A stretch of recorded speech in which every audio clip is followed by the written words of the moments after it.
Hello बच्चों, good morning. आज हम लोग जो है ऑपरेटर चैप्टर को कवर करने वाले हैं। पिछले क्लास में हम बताए थे introduction to Python, history to Python, और अभी हम लोग तीसरा चैप्टर में है ऑपरेटर्स ऑफ पाइथन। यानी ऑपरेटर्स होता क्या है, टाइप्स ऑफ ऑपरेटर्स क्या है, अर्थमेटिक ऑपरेटर्स, रिलेशनल ऑपरेटर्स, यानी टाइप्स ऑफ ऑपरेटर्स में हम लोग ऑल ओवर पूरा कवर करने वाले हैं। तो सबसे पहले हम लोग देखते हैं कि ऑपरेटर्स होता क्या है, ऑपरेटर्स का कहाँ पे यूज करते हैं हम लोग, और किस तरीके से ऑपरेटर्स की मदद से हम लोग क्वेश्चंस को सॉल्व कर सकते हैं। तो सबसे पहले हम लोग डेफिनेशंस में आते हैं। What is operator? तो बच्चों, ऑपरेटर्स जो होता है एक सिंबल्स और कीवर्ड्स का पार्ट होता है। इसको ऐसे समझिए, ऑपरेटर्स का यूज ज्यादातर हम लोग करते हैं मैथमेटिक्स को कैलकुलेट करने के लिए, यानी एडिशन, सब्ट्रैक्शन या मल्टीप्लिकेशन या दो वैल्यूज के बीच का रिलेशंस को यूज करने के लिए हम लोग ऑपरेटर्स का यूज करते हैं। जनरली इसका ज्यादातर यूज हम लोग देखा जाए तो मैथमेटिक्स के अंदर जो कैलकुलेशंस होता है प्रोग्रामिंग में, वहां पे यूज किया जाता है। तो ऑपरेटर्स एक कीवर्ड्स और सिंबल्स का पार्ट है जो कि वैल्यूज को ऑपरेशंस में कन्वर्ट करके देता है। फॉर एग्जांपल, जैसे यहाँ पे आपका यूज हुआ है a प्लस बी। ए आपका क्या है, ए एक वेरिएबल्स है, प्लस आपका क्या है, एक सिंबल है, या फिर इसको हम लोग क्या बोलते हैं, कीवर्ड्स बोलते हैं। कीवर्ड्स क्या होता है सर? तो कीवर्ड्स इज रिजर्व वर्ड, यानी पिछले क्लास में हम आपको बताए थे कीवर्ड्स एक रिजर्व वर्ड है जो कि कोई पर्टिकुलर वर्ड्स को रिजर्व करके रखता है। यानी इसको हम नहीं बनाया है, ना ही आप बनाए, ये पाइथन्स के द्वारा बनाया गया एक रिजर्व वर्ड है जिसका स्पेसिफिक काम होता है, स्पेसिफिक टास्क होता है, हमको वो टास्क को परफॉर्म करने के लिए इस कीवर्ड को बनाया गया है। तो सबसे पहले यहाँ पे आता है टाइप्स ऑफ ऑपरेटर। तो हम लोग सबसे पहले देखेंगे अर्थमेटिक ऑपरेटर्स। अर्थमेटिक ऑपरेटर होता क्या है, इसका यूज क्या करते हैं। तो सबसे पहले हम लोग देखते हैं अर्थमेटिक ऑपरेटर। तो पहला टाइप है आपका अर्थमेटिक ऑपरेटर्स। अर्थमेटिक ऑपरेटर्स क्या होता है? तो arithmetic operators are include addition, subtraction, multiplication, division, reminders and floor division. ये सब अर्थमेटिक ऑपरेटर्स के अंदर इंक्लूड रहता है। जैसे यहाँ पे हम लोग बात करते हैं एडिशंस का, तो एडिशंस किस में आता है सर? तो एडिशंस जो है अर्थमेटिक ऑपरेटर्स के अंदर आता है। जब आप क्वेश्चन सॉल्व करेंगे, जैसे फॉर एग्जांपल हम लोग पाइथन्स के अंदर जब क्वेश्चन सॉल्व करते हैं, एक क्वेश्चन हम लेते हैं, जैसे यहाँ पे ए का वैल्यू हम लिए 12, बी का वैल्यू हम जैसे 13 ले लिए। यहाँ पे हम जैसे सम करते हैं SUM equal to a plus b. यहाँ पे फिर प्रिंट स्टेटमेंट, प्रिंट के अंदर फिर सम पे कमांड देते हैं, उसके बाद क्लोज करते हैं। तो ये जो है आपका अर्थमेटिक ऑपरेटर्स का पार्ट है। अगर हम लोग इसको सब्ट्रैक्शंस में बदले तो सब्ट्रैक्ट करेंगे तो वो भी आपका अर्थमेटिक ऑपरेटर्स में आता है। जैसे फॉर एग्जांपल एक question, write a program to use arithmetic operator. Arithmetic operator, तो यहां पे हम लोग क्या यूज करेंगे?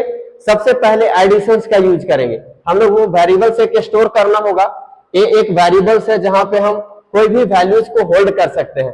जैसे हम 13 को होल्ड कर लिए, बी एक वैल्यू है, यहाँ पे हम जैसे 12 वैल्यू को होल्ड कर लिए। अब सबसे पहले यहाँ पे क्या यूज करेंगे? एडिशंस का यूज करेंगे। यानी यहाँ पे आपको अर्थमेटिक ऑपरेटर्स में एडिशंस का यूज करना है। Sum equal to a plus b. अब उसके बाद क्या है, अर्थमेटिक ऑपरेटर्स में सब्ट्रैक्शंस का यूज करेंगे। सब्ट्रैक्शंस मतलब ए माइनस बी, SUB लेंगे and a minus b use करेंगे। उसके बाद क्या है, मल्टीप्लिकेशंस है। तो मल्टीप्लिकेशंस के लिए हम लोग यहाँ पे कोई भी वेरिएबल्स यूज कर सकते हैं, MULT लेंगे एंड A इंटू बी। इस तरीके से अर्थमेटिक ऑपरेटर्स में हम लोग सारे ऑपरेशंस को क्या करेंगे, कैलकुलेट करके निकालेंगे। इसको हम लोग ऑनलाइन कंपाइलर या VS कोड के अंदर कंपाइल करके चेक कर सकते हैं।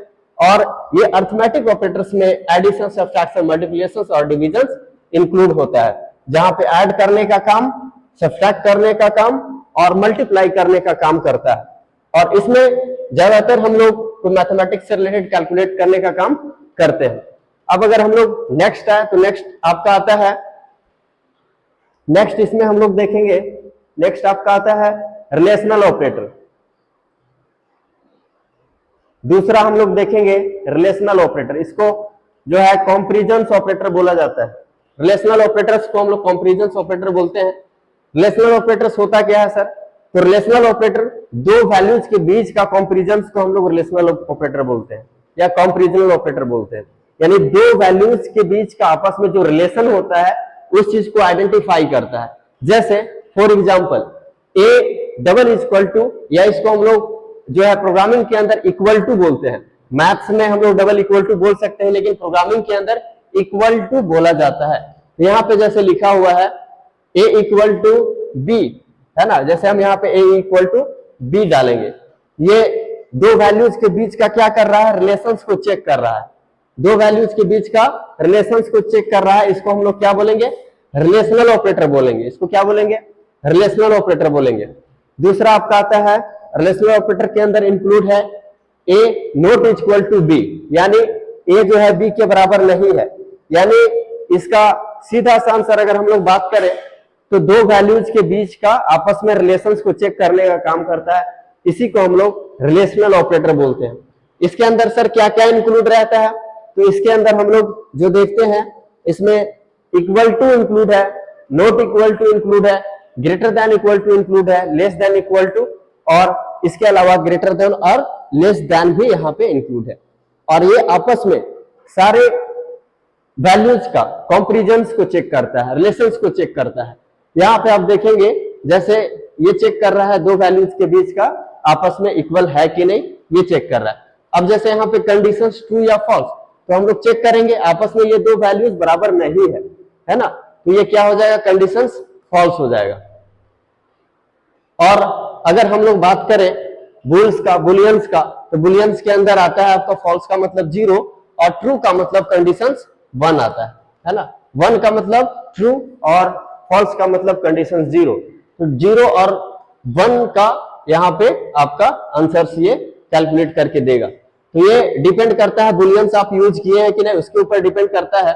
अब यहाँ पे आपस में फिर बोला है ए नॉट इक्वल टू बी, ए जो है बी के बराबर नहीं है, यानी ये स्टेटमेंट सही है, तो ये क्या दिखाएगा, ट्रू दिखाएगा आपका, है ना। A less than equal to B, क्या ए जो है छोटा है या फिर बराबर है बी से, तो आपको कंडीशंस देखना है, जो भी नंबर्स लिए हैं उसके हिसाब से चेक करेगा और ट्रू और फॉल्स में आउटपुट जनरेट करेगा, है ना। तो दो वैल्यूज के बीच का रिलेशंस चेक करने का काम ये करता है, जिसको हम लोग रिलेशनल ऑपरेटर बोलते हैं या कंपैरिजन ऑपरेटर बोलते हैं।